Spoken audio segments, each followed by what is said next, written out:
It's virtually impossible for someone nowadays, in the beginning of the 21st century, to say, I didn't know about the problem. The demands on the finite resources we have on the planet are going to get greater and greater, and we're going to run into these bottlenecks. How much water is being consumed in the manufacturing of a product? How much energy is being consumed?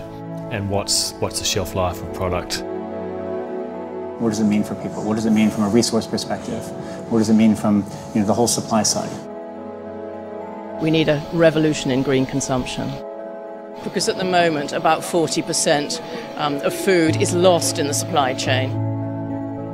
If you don't take any action as a business against the effects of climate change or food security issues, your profits by 2018 could be down by 47%. The biggest barrier is current economic problems. There's a cost to this, there's a benefit. Public opinion is on the side, we don't want the cost. How can all of this create an environment in which business can be more sustainable and can promote sustainable consumption? There's a recognition from more people every single day that they have a voice. I actually think there's a growing collective consciousness.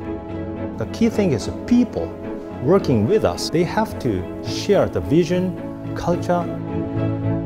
What is it that business can do with governments to be able to do even more? In the short term, we just think there's a lot that we can do making the business or the items that they're currently buying much more sustainable.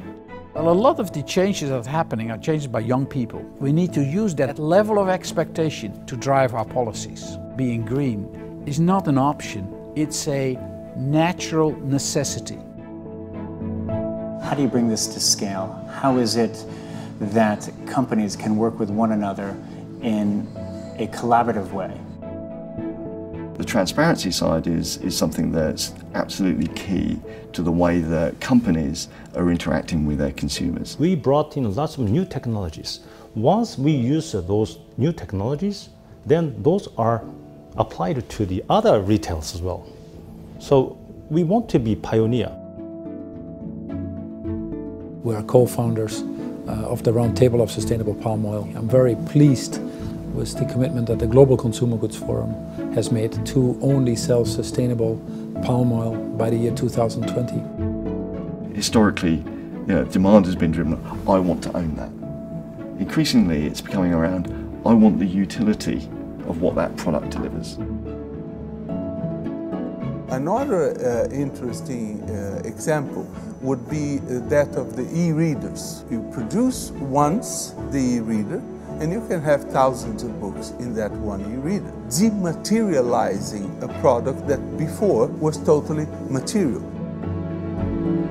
Where else can this be applied? What can we learn from this? How can this be applied to other systems that are similar?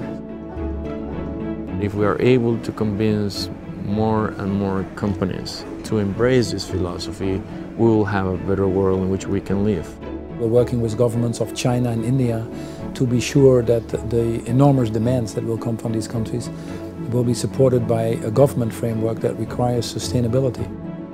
It is a win-win scenario.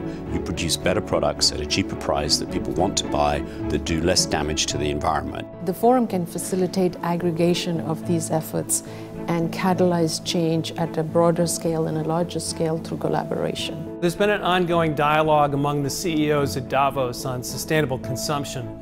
And the good news is that we're no longer debating the if. We know the needs and the benefits of embracing sustainability. And we know the dangers of ignoring it. In that sense, it's no longer an intellectual exercise, it's a matter of commitment